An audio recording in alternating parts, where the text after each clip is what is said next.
We're in the last week of June, and that means summer is officially here. What does that mean for most people? It means the time when everyone wants to move. Why is that? The sun is shining, the kids are out of school, and now the clock is ticking to get into that home before school resumes. Now there's a lot going on economically between the DMV and then also just the country, and let's just say internationally as a whole. What this time of year typically means for especially home buyers is increased competition. Because again, everyone's looking to move at this time. And if not everyone, at least the vast majority of people. When you hear the phrase increased competition, what does that sound like to you? Because to me and to many home buyers, that means it's gonna be harder to buy that house. Especially if it's so perfect, well then everyone else is gonna think it's perfect, then it might get another offer, 2, 3, who knows, depending on the price point. So this brings us to the question why you clicked on this video in the first place. How do you win the house when there are multiple offers? And let's just be real, sometimes you might not even be the highest offer. My name is Logan, your first choice realtor in the DMV. I help home buyers in DC, Maryland, and Virginia purchase properties. First home buyers, second property, doesn't matter. We do it all. My last 2 deals this month both had multiple offers on them, and we won without being the highest priced offer. What a lot of people do not understand is in order to get the property, it does not always mean that this is an auction where the highest price wins, like it's eBay or something like that. As a home buyer, you care about the price, obviously the home,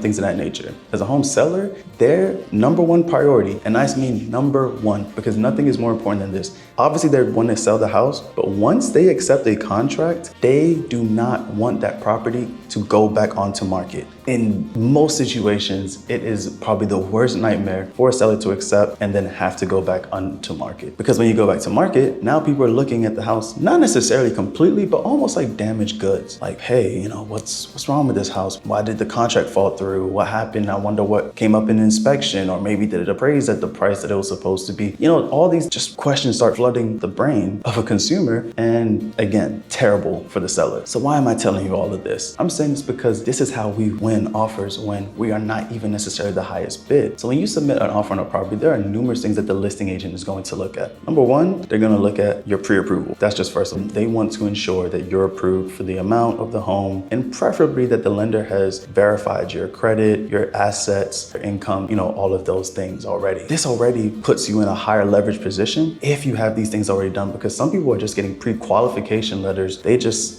submitted a quick application with just, some basic information, and then whatever company or lender said, okay, you should, if everything's true, be able to afford a house at this price. So when your lender has actually done a full pre-approval and they've actually checked your credit scores to ensure it's not just what you guessed and hope it was, they've checked your income. So they've looked at your W-2s and they know how much you're actually earning on a monthly basis. And then when they've also seen your assets, so that's your bank accounts, your 401ks, things of that nature. With all of these things culminated, they can truly say, based on this property, this person can afford X amount on this home, and there really shouldn't be many problems unless something random comes up or just unforeseen circumstances that lender just can't predict from an application alone. So what else are they looking at? They are absolutely going to look at the price offered, but with a caveat, because I know the whole purpose of this is to not necessarily always be the highest price offer. The highest price offer does not mean you are presenting the highest net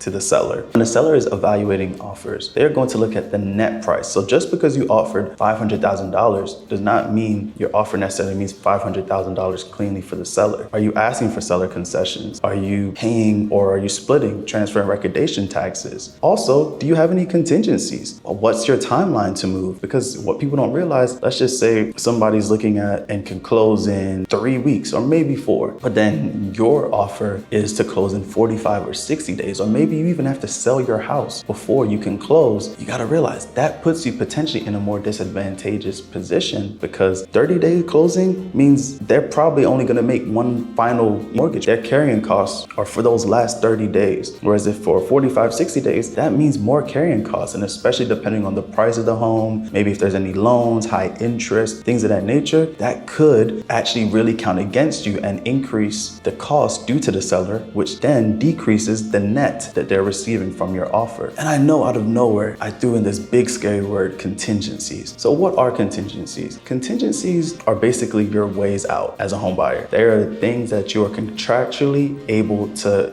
remove yourself from the contract, or there are provisions in the contract, contractually agreed by both parties, that allow the buyer to terminate the contract if they ultimately don't like what they see. So the general main contingencies most people use is a financing contingency, and that's to make sure that you can actually get financing. You know, you're not obligated to this contract just because you've signed this contract of sale. You still need to get approved by the lender, and not just approved, I mean like fully through underwriting, to ensure that you actually can secure the loan to purchase a property. Or else that would suck if just because you signed a contract of sale, you're expected to go all the way through the contract and then find out at the end you might not even actually get approved for the loan for who knows what reason. Home inspection contingency. So that is to allow you to inspect the property in whichever manner you wish. So standard is like a standard instruction, structural, mechanical typically, but there's many other inspection types as well. You can do mold inspections, radon inspections. You can do numerous different inspection types, such as mold, such as radon, such as environmental. There's many things that you can inspect, but overall, typically a lot of things are covered within that standard structural and mechanical inspection. And I know I'm not just rattling off all these inspections for you. This does tie into still how it affects your offer. Appraisal contingency. So this is very important because this ensures that if the property, let's just say you're buying a $500,000 house, you've offered $500,000, accepted at $500,000, but then what happens when the appraiser goes out and they say, actually, this house is worth $450,000. When that happens, this is why the appraisal contingency is important, because now at $450,000 from a $500K sales price, that means the lender is only going to lend to you based on that $450,000 sales price, which could potentially kill your deal. So understanding the appraisal contingency and how it works for you or against you is very important, because sometimes people waive that contingency. So let's just say, again, in that same example, $500,000 house appraised at $450,000, maybe let's not say $450,000 because it's a bit dramatic. Let's just say appraised at $490,000 or $495,000. There are some people that are like, well, I've already kind of know the numbers and it doesn't even matter. I love this house so much, I'm gonna buy it no matter what. And so they might even waive that appraisal contingency so that it doesn't matter what the property appraises at, they're still gonna go through. Which, if you are in competition with someone that has waived that appraisal contingency, unfortunately, a lot of times that is going to boot you behind them, but not in all situations. The inspection almost always comes with negotiation. Not in every single situation, but the inspection contingency is a point of negotiation. Negotiation for repairs, and then those repairs can either turn into seller credit or changes to the sales price, things of that nature, different concessions, whatever that might look like. But because of this and knowing this, what a lot of sellers will do similarly is, if somebody is waiving the inspection contingency, or maybe if they're refusing their right to negotiate based on the inspection results, or even forfeit the right to terminate based on the inspection results, which is kind of what I was originally talking about. In either situation, those technically can put another home buyer ahead of you. So that's something to kind of know. In a market that we're in right now, especially as we're at least in the DMV area, we're kind of more so in a buyer's market. So we're not seeing a whole lot of that right now. But a couple years ago, and definitely 2020, 2021, if you were a home buyer at that time, or at least were attempting to be a home buyer, you know how brutal it was. People were waiving inspection contingencies left and right. And once an inspection contingency was waived, and then also if you combine that with appraisal waive, that created a very difficult situation for a lot of home buyers. You have to kind of be financially secure enough to, ready to just take on whatever inspection issues might come up, or appraisal issues even too. And again, I don't want to make this video all about contingencies, but I think those are some of the most prominent ones that are very common, especially for like your first time home buyers and things of that nature, and more so standard purchasing situation. So I know we're talking about some of the elements of the offer, but there's also some intangibles that we also haven't touched on as well, such as who your agent is. That absolutely matters. Most good listing agents are absolutely going to look up your realtor. They're going to look up who they are, and at least maybe like their production or something like that. I'm not saying every single agent does it, but they do want to at least know to an extent that they're working with somebody that knows what they're doing, because again, that can be the make or break of a deal. Many deals are lost because unfortunately a lot of agents don't know exactly what they're doing. The barrier is kind of low sometimes, to become an agent. So there are many people that just got their license yesterday and are doing a deal and might not really know what they're doing, or might not know how to submit the earnest money deposit, or might not know the timelines to follow, contingencies, all of that, or even how to guide their client through some of the obstacles of a transaction. Your lender, also important. Similarly, they're going to want assurances that the lender knows what they're doing, has done numerous deals, and will likely want to know that your lender has done deals in the area where you're considering purchasing. So again, I don't want to make this a super long video, because honestly, almost each of these these topics I could really delve into and say a pretty good amount. But I think, again, just trying to keep this high level at how do you win, or what differentiates someone in getting the house in a multi-offer situation without necessarily always being the highest offer. Again, remember that seller net is affected by various things. So that is your timelines, that is your contingency, that is your seller credit request, your request for concessions. All of those things do affect the seller net. So if you're at all curious about purchasing a property in the DC, Maryland, or Virginia area,